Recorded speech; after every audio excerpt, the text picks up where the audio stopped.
هل جربت قبل كده نظام غذائي ومشي معاك اسبوعين تمام بتخس عليهم كويس وبعد كده جسمك وقف؟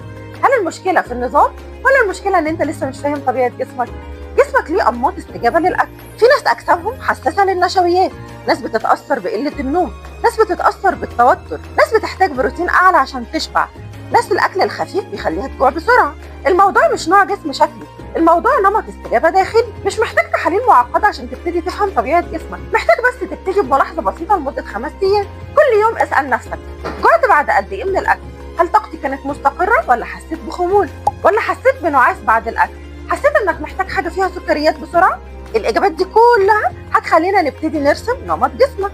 يعني لو دايما بتجوع بعد وجبه فيها نشويات عاليه يبقى جسمك محتاج توازن بروتين اكتر. لو جسمك بينهار مع قله النوم يبقى اولوياتك نوم مش دايت جديد. لو التوتر بيخليك تاكل اكتر يبقى المشكله مش في طبقك لكن في ضغطك. انت مش محتاج نظام اقسى، انت محتاج وعي اعمق.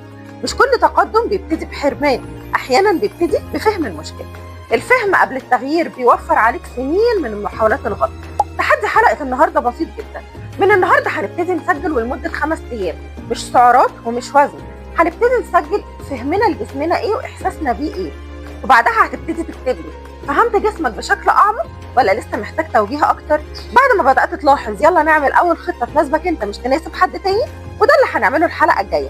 اول تعديل ذكي يناسب نمط جسمك، وخليك فاكر جسمك دايما بيكلمك، خلينا نتعلم نسمعه صح.